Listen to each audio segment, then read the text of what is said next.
아버님이 남기신 땅이었습니다. 도로가 되면서 생각보다 큰 돈이 나왔습니다. 형님은 내가 알아서 한다고 했고, 우리는 또다시 아무 말 없이 도장을 찍었습니다. 그런데 어느 날 군청에서 들은 한마디가 우리 부부를 멈춰 세웠습니다. 그 순간 알았습니다. 이번엔 모른 척하면 평생 후회하게 될 거라는 걸. 저는 올해 66입니다. 남편과 단둘이 살고 있습니다. 아들 둘은 모두 분가했습니다. 큰아들은 서울에서, 작은아들은 인근 도시에서 각자의 가정을 꾸리고 살아갑니다. 한 달에 한 번쯤 얼굴을 보는 게 전부입니다. 젊었을 때는 시끄럽던 집이 이제는 고요합니다. 아침에 일어나 밥을 짓고 빨래를 널고 남편과 함께 저녁을 먹습니다. 특별한 일 없이 하루가 지나가는 것이 일상입니다. 20대 중반에 시집와서 40년 가까이 저는 늘 누군가의 아내이자 엄마이자 며느리로 살았습니다. 제 이름보다는 형수님, 애 엄마, 며느리라는 호칭이 더 익숙했습니다. 그게 당연한 줄 알았습니다. 군청에서 온 우편물은 늘 두껍습니다. 그날도 그랬습니다. 현관문을 열고 들어서는데 신발장 위에 노란 봉투가 놓여 있었습니다. 남편이 먼저 가져온 모양이었습니다. 봉투를 집어드는 순간 익숙한 주소가 눈에 들어왔습니다. 시부모님 성함과 함께 적힌 3번지. 오래전부터 우리 부부 사이에서 그 산이라고만 불리던 곳이었습니다. 저는 봉투를 들고 거실로 들어갔습니다. 남편은 소파에 앉아 묵묵히 신문을 보고 있었습니다. 67의 그 사람은 여전히 말수가 적었습니다. 젊었을 때부터 그랬습니다. 여보, 이거 봤어요? 남편이 고개를 들었습니다. 신문을 접는 소리가 유난히 크게 들렸습니다. 응, 아침에 왔더라고. 도로 공사 때문에 땅을 수용한다는데요. 남편은 잠시 입술을 다물고 있다가 천천히 대답했습니다. 그런가 보네. 그뿐이었습니다. 더 이상의 말은 없었습니다. 저는 봉투를 탁자 위에 내려놓고 주방으로 들어갔습니다. 저녁 준비를 해야 했습니다. 하지만 손이 제대로 움직이지 않았습니다. 그 산은 시아버님 명의로 되어 있었습니다. 아버님이 돌아가신 지는 벌써 15년이 넘었습니다. 어머님도 그로부터 몇 년 뒤에 따라가셨습니다. 그 사이 명의는 한 번도 정리되지 않았습니다. 시댁 형제들은 넷이었습니다. 큰형님, 작은형님, 남편, 그리고 시누이 한 분. 부모님 장례 이후로 모두 모인 적은 몇 번 되지 않았습니다. 그때마다 누군가는 조심스럽게 그 산 이야기를 꺼냈습니다. 아버지 명의로 된 거 정리해야 하는 거 아니야? 나중에 하지 뭐. 급한 것도 아니고. 그래도 언젠가는 해야 할 텐데. 대화는 늘 그 지점에서 멈췄습니다. 누구도 구체적으로 나서지 않았습니다. 귀찮다는 이유도 있었고, 형제들 사이에 미묘한 긴장이 있다는 것도 모두 알고 있었습니다. 저는 감자를 씻으면서 그 시간들을 떠올렸습니다. 결혼하고 40년 가까이 저는 그 산에 대해 한 번도 제 의견을 말한 적이 없었습니다. 며느리 입장에서 나설 일이 아니라고 생각했습니다. 남편도 마찬가지였습니다. 형제들 중 셋째였던 남편은 늘 한 발 뒤에 서 있었습니다. 큰형님이 말하면 고개를 끄덕였고 작은 형님이 다른 의견을 내면 그것도 받아들였습니다. 형들이 알아서 하겠지. 남편의 입버릇이었습니다. 저는 그 말이 무책임하다고 생각한 적도 있었습니다. 하지만 입 밖으로 꺼내지는 않았습니다. 부부란 그런 것이라고 배웠으니까요. 저는 그런 남편 옆에서 더 조용히 지냈습니다. 시댁 모임에 가면 설거지를 도맡아 했고 형님들 말씀에 고개를 끄덕였습니다. 욕심 없는 며느리로 보이고 싶었습니다. 아니, 실제로 욕심이 없다고 믿었습니다. 하지만 가끔은 답답했습니다. 말해야 할 순간에도 입을 다물고 물어야 할 것도 참았습니다. 그게 평화를 지키는 일이라고 생각했습니다. 저녁상을 차리면서 저는 몇 번이고 탁자 위에 노란 봉투를 보았습니다. 남편은 여전히 소파에 앉아 있었습니다. 신문은 이미 다 읽은 듯 했지만 그 사람은 그대로 앉아 있었습니다. 밥을 먹는 동안에도 말이 없었습니다. 원래 식사 시간은 조용했지만 그날은 유난히 젓가락 소리만 컸습니다. 설거지를 하는데 남편이 뒤에서 말했습니다. 형한테 전화 한 통 해야겠어. 큰형님요? 응. 일단 얘기는 해야지. 남편은 거실로 돌아갔습니다. 저는 수세미를 쥔 채 그 뒷모습을 바라보았습니다. 등이 예전보다 둥글게 굽어 있었습니다. 언제부터였을까요? 그 사람도 이렇게 나이가 들었습니다. 그날 밤 저는 침대에 누워 천장을 보았습니다. 남편은 금방 잠들었습니다. 고른 숨소리가 들렸습니다. 저는 그 소리를 들으며 오래된 기억을 더듬었습니다. 시집 온 지 얼마 안 되었을 때였습니다. 시아버님이 그 산 이야기를 하신 적이 있었습니다. 여기가 우리 땅이야. 언젠가 애들한테 물려줄 거고. 아버님은 자랑스럽게 말씀하셨습니다. 하지만 그 땅은 깊은 산속에 있었고 길도 제대로 나지 않았습니다. 나무를 심어 놓긴 했지만 관리하는 사람도 없었습니다. 세월이 지나면서 그 산은 점점 잊혀졌습니다. 아버님도 더 이상 그 이야기를 하지 않으셨습니다. 자식들도 누구 하나 찾아가지 않았습니다.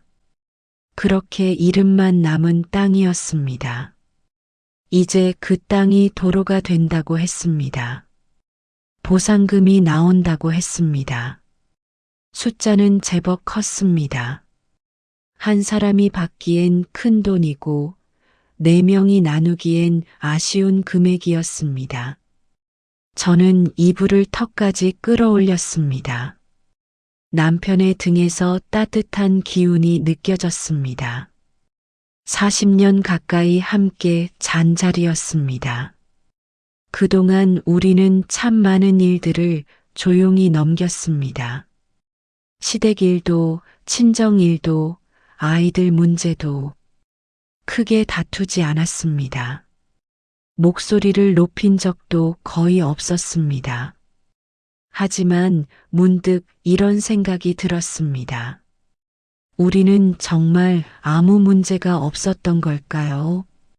아니면 그냥 말하지 않았던 걸까요? 창밖으로 가로등 불빛이 희미하게 들어왔습니다. 저는 눈을 감았습니다. 내일 아침이면 큰형님께 전화가 올 것입니다. 그리고 우리 부부는 또다시 고개를 끄덕일 것입니다. 그때는 몰랐습니다. 미뤄둔 일은 사라지는 게 아니라는 것을. 그것은 다른 얼굴로, 다른 시간에 반드시 돌아온다는 것을. 그 노란 봉투 한 장이 우리 부부의 40년을 흔들기 시작했습니다. 침묵으로 지켜온 것들. 큰형님께 전화가 온 건 그 다음 날 저녁이었습니다.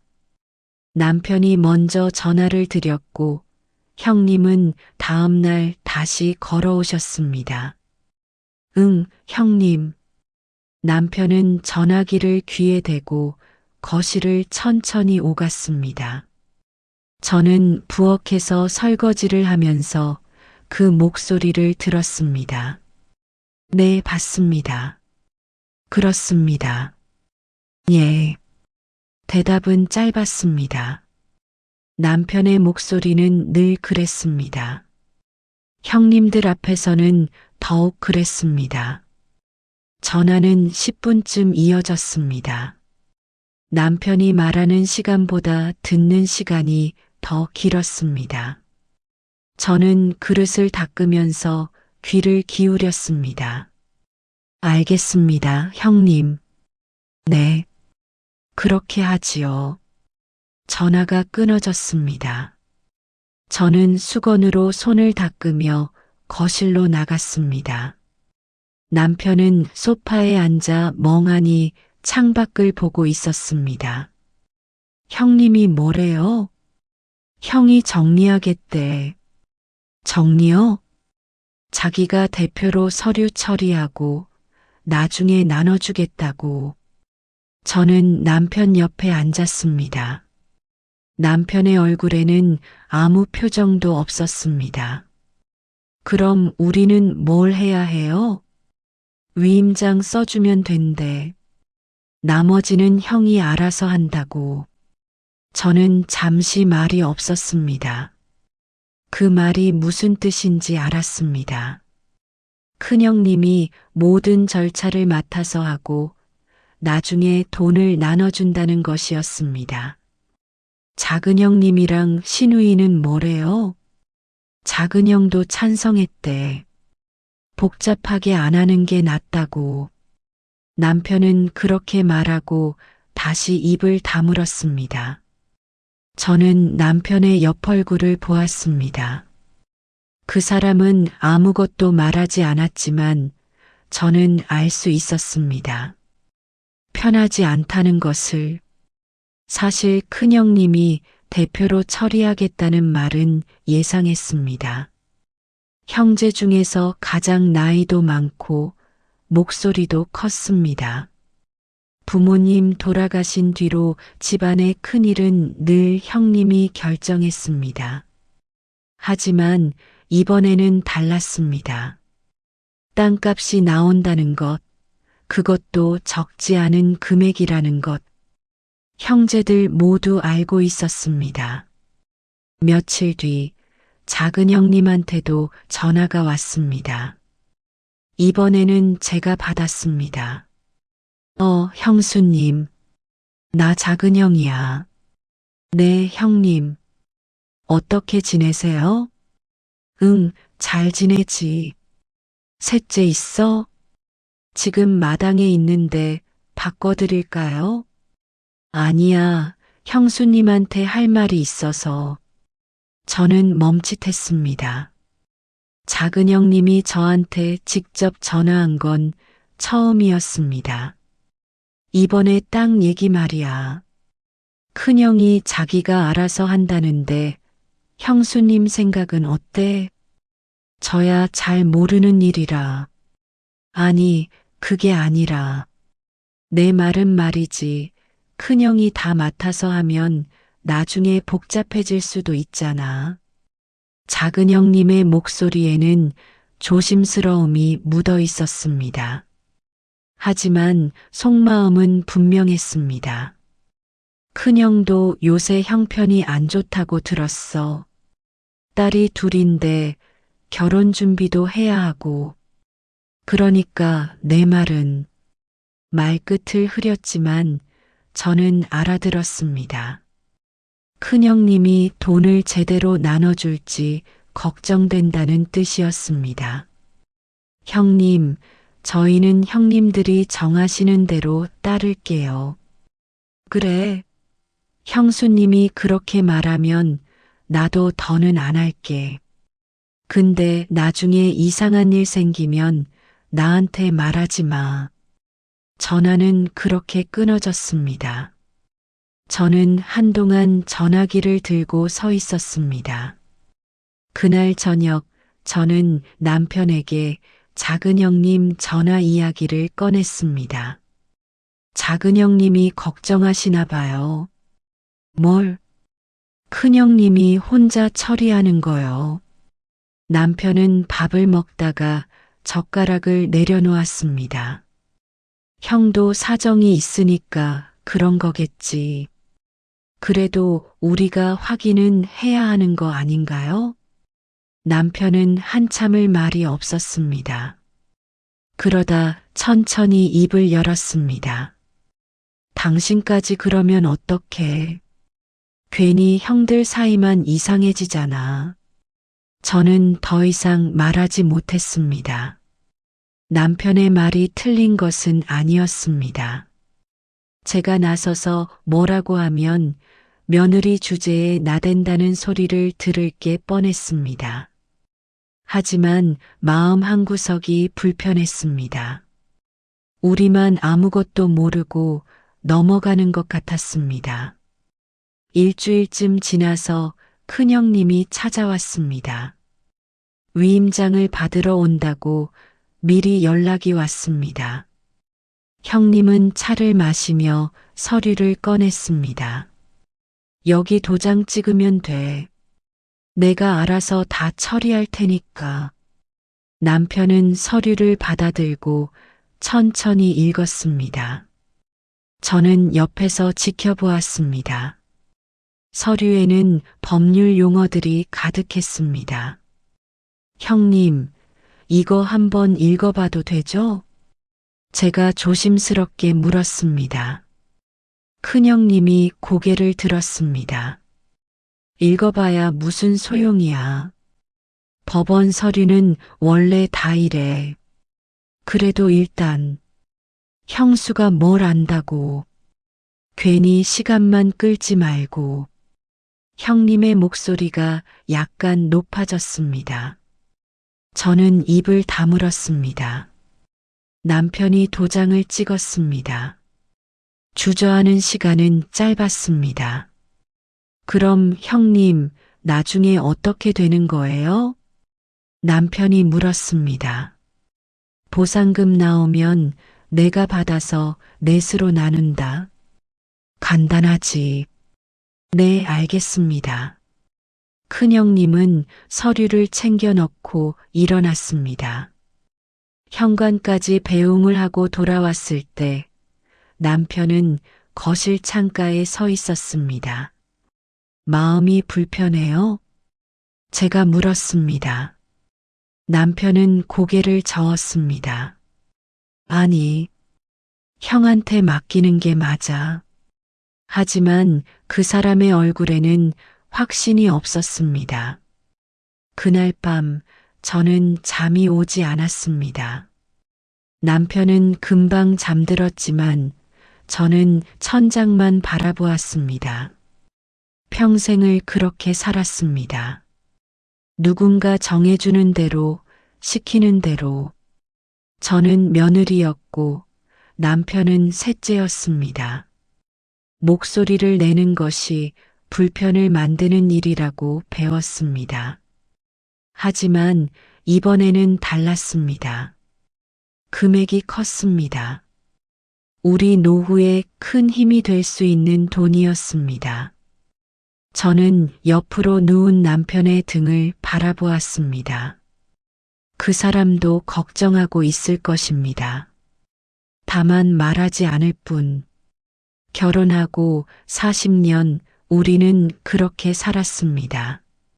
말하지 않는 것으로 서로를 지켜왔습니다. 갈등을 피하는 것이 가족을 지키는 일이라고 믿었습니다. 하지만 지금은 알 것 같았습니다. 말하지 않는다고 문제가 사라지는 것은 아니라는 것을. 침묵이 쌓이면 그것도 하나의 선택이 되어버린다는 것을. 창밖으로 바람소리가 들렸습니다. 저는 눈을 감았습니다. 이번에는 그냥 넘기면 안 될 것 같았습니다. 하지만 어떻게 해야 할지 몰랐습니다. 형님들과 맞서는 것도 남편을 설득하는 것도 쉬운 일이 아니었습니다. 머릿속이 복잡했습니다. 하지만 한 가지는 분명했습니다. 이번에는 제대로 확인해야 한다는 것. 우리 몫을 지켜야 한다는 것. 처음으로 그런 생각이 들었습니다. 한 달이 지났습니다. 큰형님께는 아무 연락이 없었습니다. 남편이 먼저 전화를 걸었습니다. 저는 옆에서 귀를 기울였습니다. 형님, 저 셋째예요. 그 일은 어떻게 되고 있습니까? 아, 그거 아직 서류 검토 중이야. 시간 좀 걸린대. 네, 그렇습니까? 그럼 바쁘니까 나중에 다시 얘기하자. 전화는 금방 끊어졌습니다. 남편은 한참을 전화기를 들고 서 있었습니다. 형님이 뭐래요? 서류 검토 중이래. 남편의 목소리는 평소보다 작았습니다. 일주일 뒤 작은 형님한테서 전화가 왔습니다. 이번에도 제가 받았습니다. 형수님, 나야. 큰형한테 연락해 봤어? 네, 남편이 전화드렸는데 아직 진행 중이라고 하시더라고요. 이상하지 않아? 벌써 한 달이 넘었는데 보상금은 진작에 나왔을 거야. 작은 형님의 목소리에는 불안이 섞여 있었습니다. 큰형이 요새 돈 쓸 일이 많다더라. 혹시 먼저 쓰고 있는 거 아냐? 그럴 리가요. 형님이 그러시겠어요. 아니, 형수님은 너무 착해. 세상이 원래 그런 거야. 전화를 끊고 나서도 작은 형님 말이 귓가에 맴돌았습니다. 그날 저녁 저는 처음으로 남편에게 솔직하게 말했습니다. 여보, 우리가 직접 확인해 봐야 할 것 같아요. 남편은 밥을 먹다가 손을 멈췄습니다. 무슨 소리야? 작은 형님 말이 맞을 수도 있잖아요. 벌써 한 달이 넘었는데 소식이 없어요. 형을 못 믿겠다는 거야? 그게 아니라. 됐어. 더 이상 얘기하지 마. 남편은 젓가락을 내려놓고 자리에서 일어났습니다. 거실로 나가는 뒷모습이 굳어 있었습니다. 저는 상을 치우며 한숨을 쉬었습니다. 결혼하고 처음으로 남편과 의견이 달랐습니다. 아니, 정확히는 처음으로 제 의견을 말했습니다. 그날 밤 남편은 등을 돌리고 잤습니다. 저는 천장을 보며 뒤척였습니다. 다음 날 아침 남편이 먼저 말을 걸었습니다. 미안해. 무슨 말씀을? 어젯밤에 생각해 봤어. 당신 말이 맞을 수도 있겠더라고. 저는 남편을 바라보았습니다. 그 사람의 얼굴에는 피곤함이 가득했습니다. 사실 나도 불안했어. 근데 형한테 뭐라고 할 수가 없었어. 왜요? 형제끼리 돈 때문에 싸우는 꼴 보기 싫었어. 당신까지 끌어들이기도 싫었고, 남편은 한참을 말을 잇지 못했습니다. 평생 그렇게 살았잖아. 한 발짝 뒤에 서는 게 편했어. 욕심 안 부리면 편하게 지낼 수 있다고 생각했고, 그 말에 가슴이 먹먹해졌습니다. 남편의 침묵이 무책임이 아니라 두려움이었다는 것을 그제야 알았습니다. 이번엔 그냥 넘기지 말아요. 같이 해봐요. 남편이 천천히 고개를 끄덕였습니다. 그날부터 저는 움직이기 시작했습니다. 먼저 군청에 전화를 걸었습니다. 여기 토지 수용 관련해서 여쭤볼 게 있는데요. 네, 말씀하세요. 보상금 지급은 언제쯤 되나요?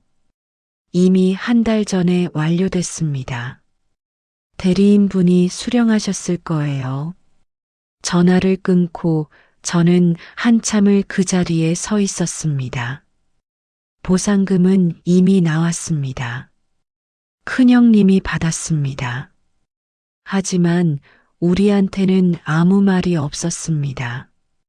남편에게 말했을 때 그 사람은 아무 말도 하지 못했습니다. 이제 어떻게 해야 해요? 저는 물었습니다. 남편은 창밖을 보았습니다. 형한테 다시 전화해야지. 이번에는 제가 옆에서 들었습니다. 스피커폰으로 했습니다. 형님, 보상금 나온 거 알고 계시죠? 알지. 언제쯤 정리되는 겁니까?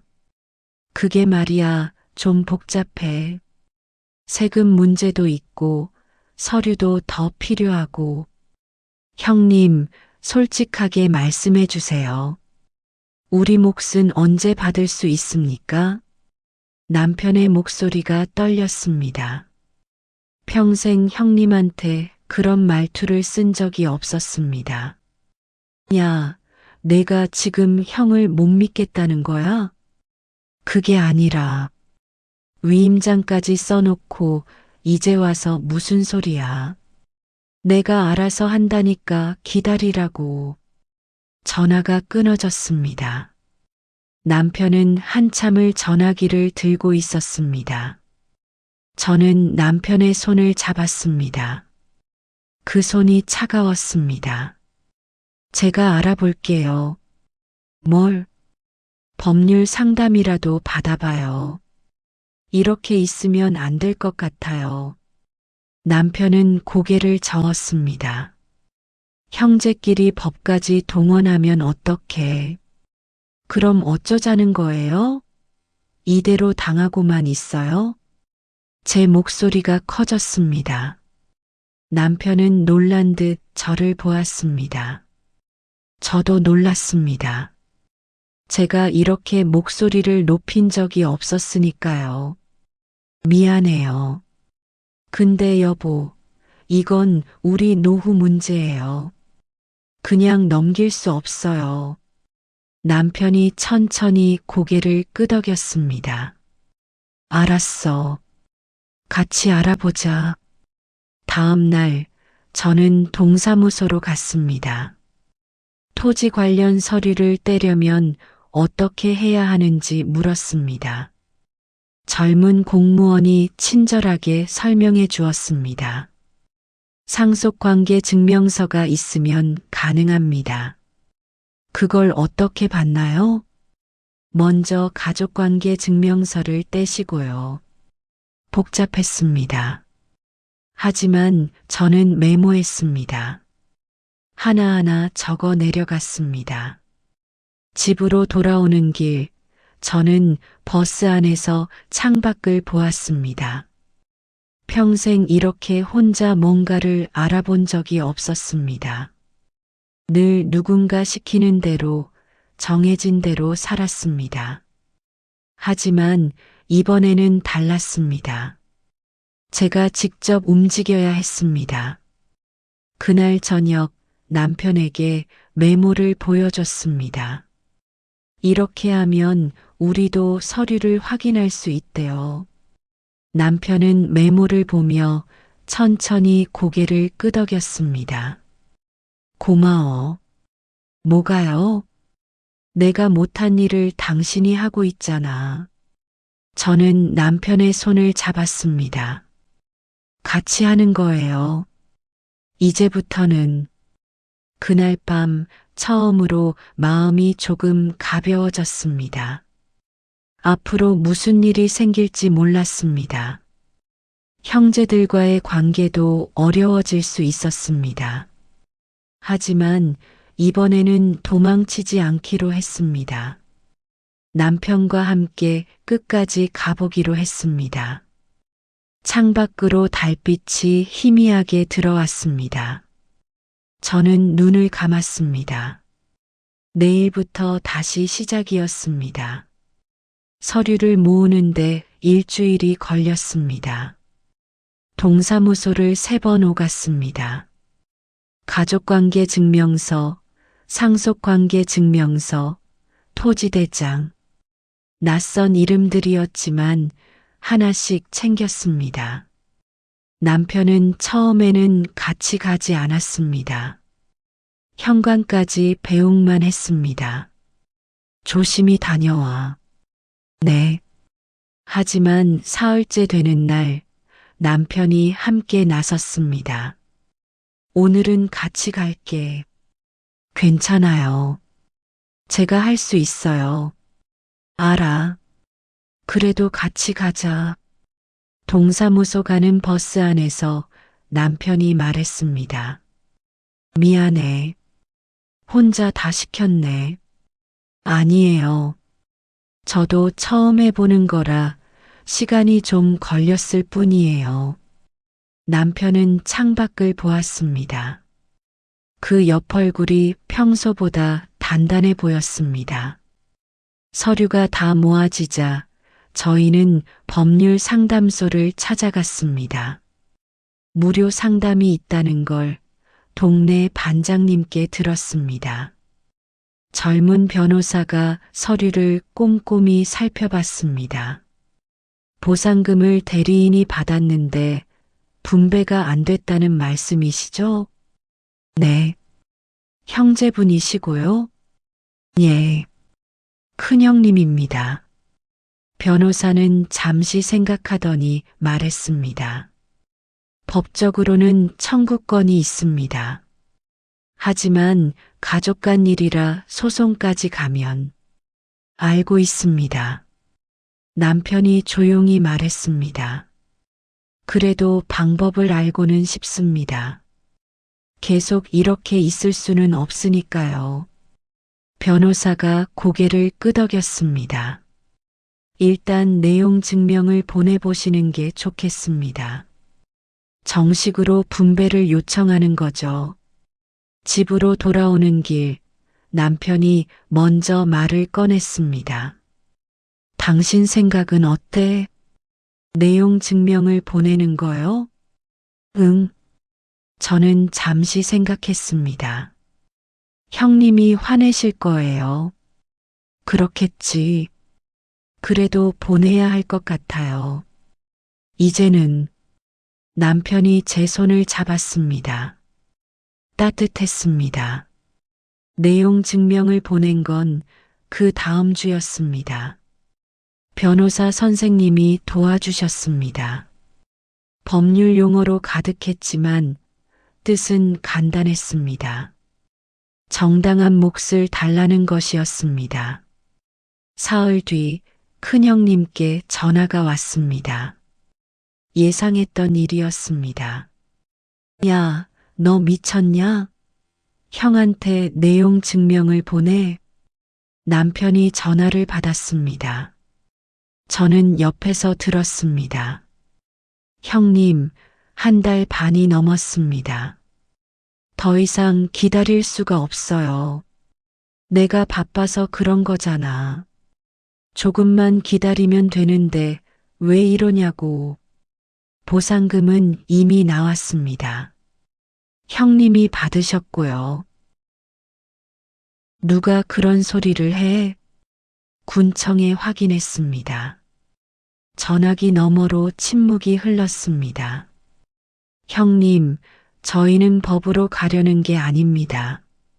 그냥 우리 몫을 받고 싶을 뿐입니다. 알았어. 내가 정리할게.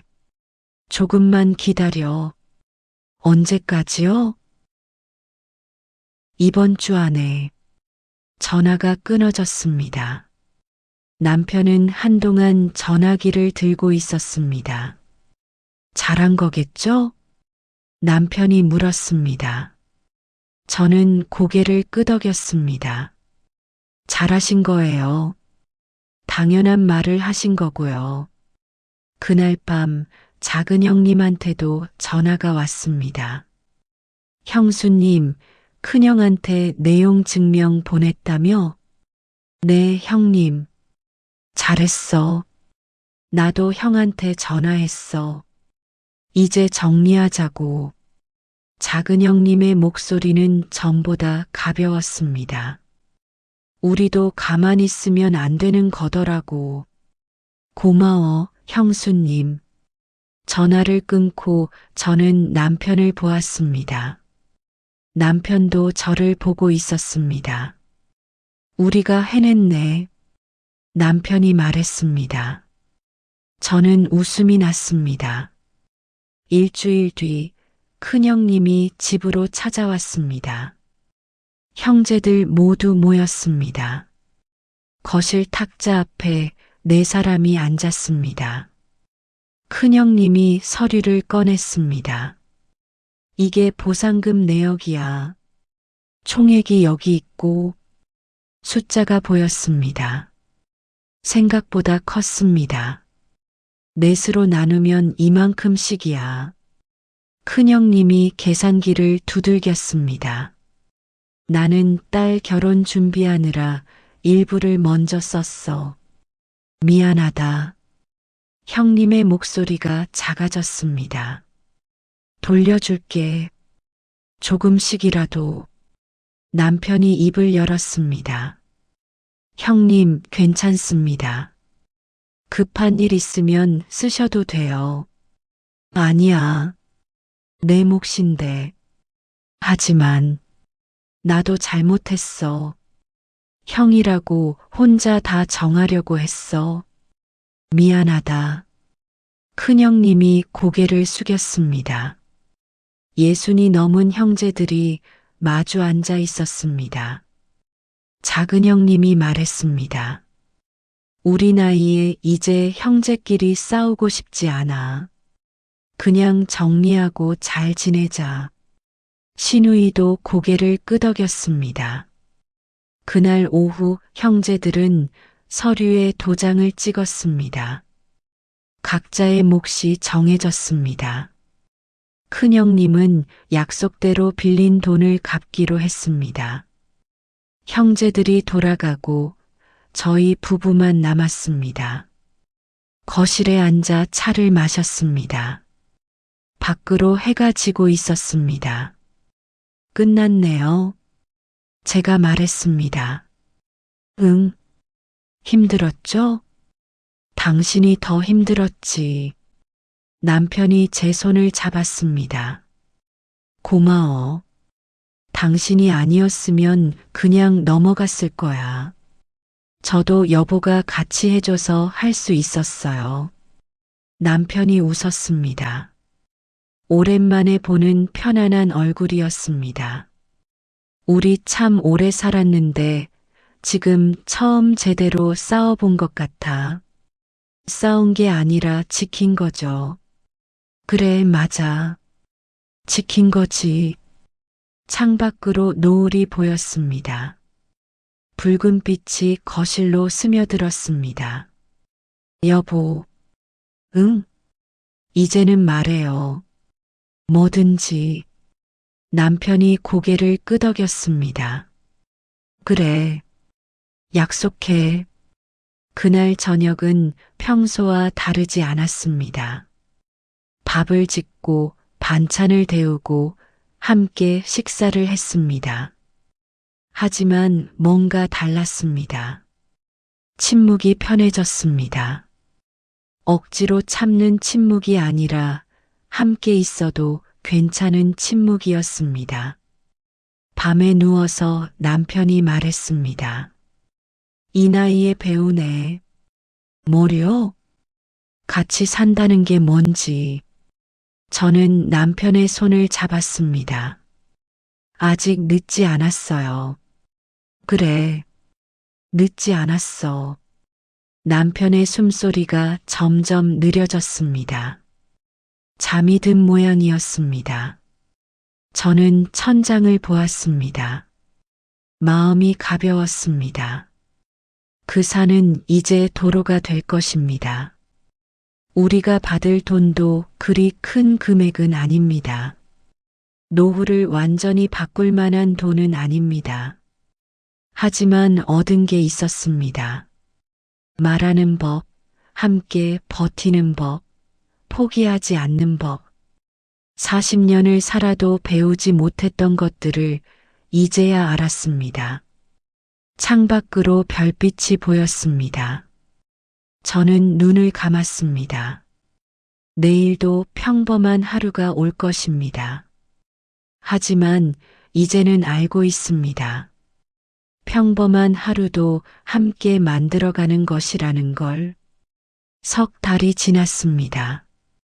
큰형님은 약속대로 돈을 갚기 시작했습니다.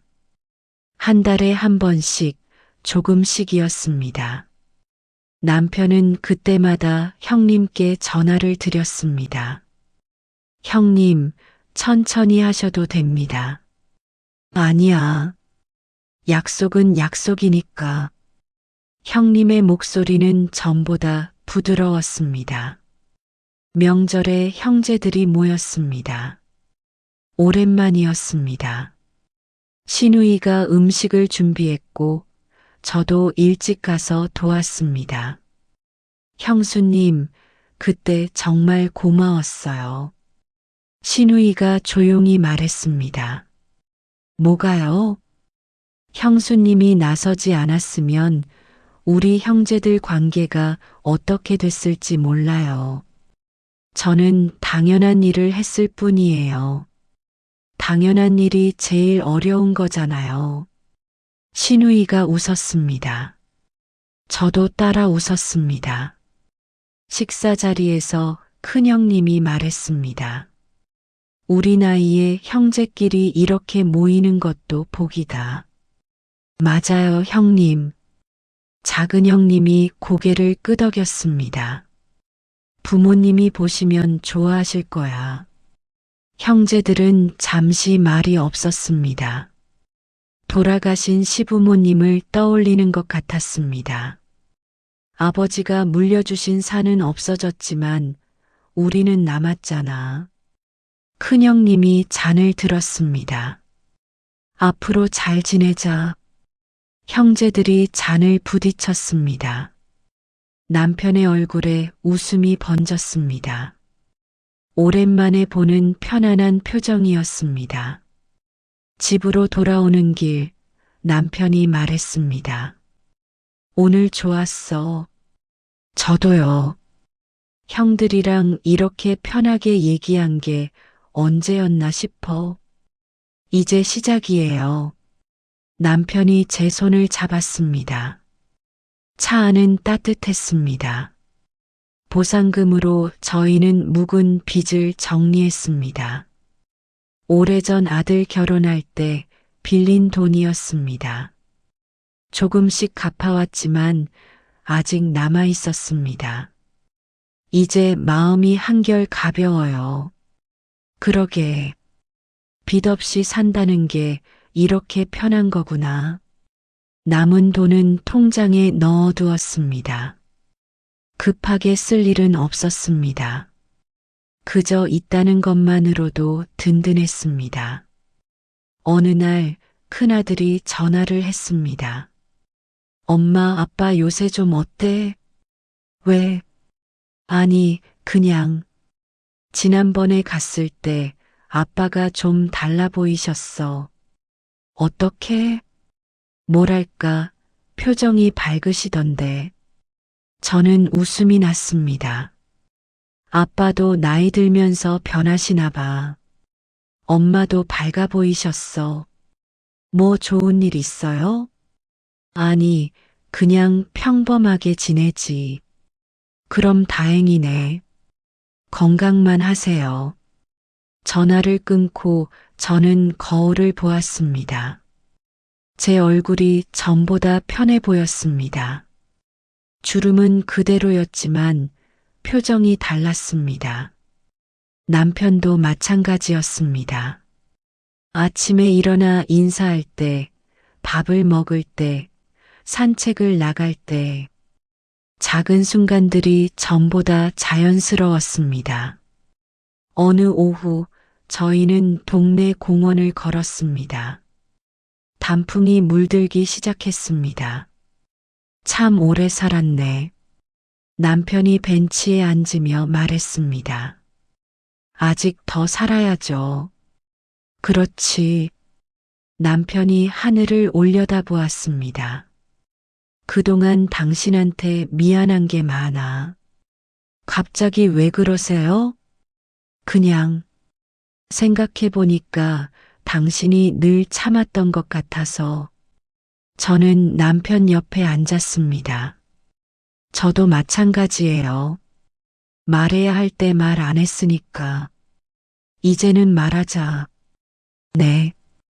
힘들면 힘들다고, 속상하면 속상하다고. 약속해요. 남편이 제 손을 잡았습니다. 손은 여전히 따뜻했습니다. 벤치에 앉아 한참을 말없이 있었습니다. 침묵이 불편하지 않았습니다. 옆에 있다는 것만으로 충분했습니다. 여보, 응? 고마워요. 그때 같이 해줘서. 나도 고마워. 당신이 용기 내줘서. 낙엽이 떨어졌습니다. 바람이 불었습니다. 계절이 바뀌고 있었습니다.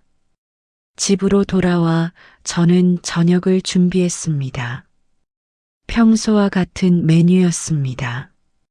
된장찌개와 생선구이, 나물 몇 가지. 식사를 하면서 남편이 말했습니다. 오늘 밥 맛있네. 매일 먹던 건데요. 그래도 오늘은 더 맛있어.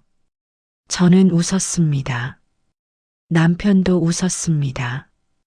설거지를 하는데 남편이 다가왔습니다. 내가 닦을게. 아니에요. 제가 할게요. 같이 하자. 남편이 행주를 들었습니다. 저는 설거지를, 남편은 그릇을 닦았습니다. 우리 이렇게 같이 한 적이 있었나? 처음인 것 같은데요. 예순이 넘어서 처음 하네. 늦었지만 괜찮아요. 그래. 아직 늦지 않았어. 설거지를 마치고 거실에 앉았습니다. 텔레비전을 켰지만 소리는 작았습니다. 내일은 뭐 할 거예요? 글쎄, 특별한 건 없는데. 산책이나 갈까요? 날씨 좋다던데. 좋지. 평범한 대화였습니다. 하지만 정과는 달랐습니다. 말하는 것이 편해졌습니다.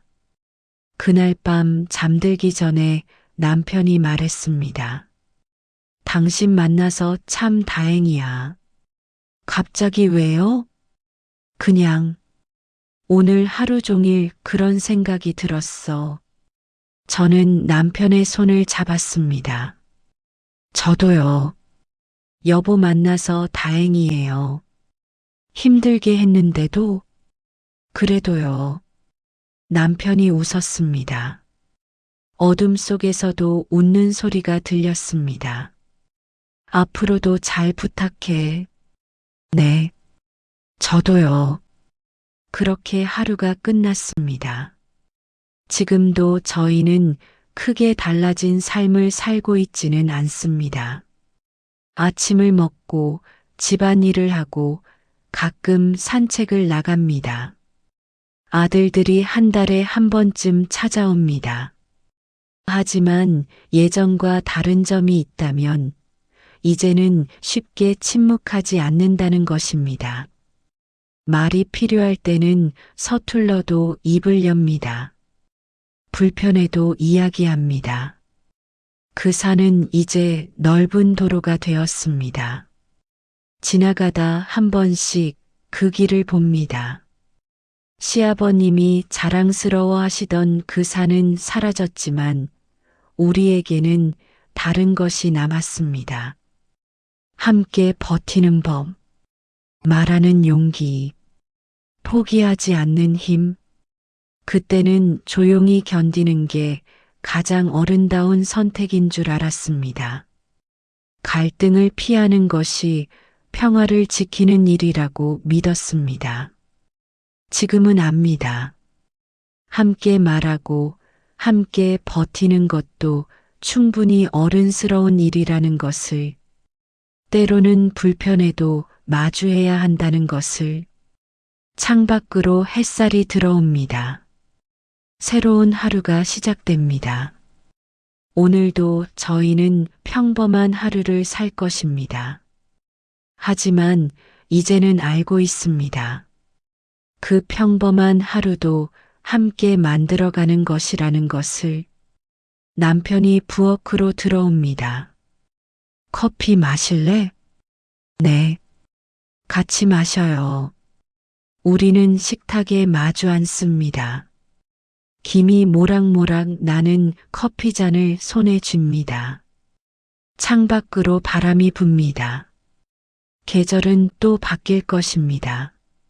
시간은 흐르고 우리도 더 나이 들 것입니다. 하지만 괜찮습니다. 함께이니까요. 그것으로 충분합니다.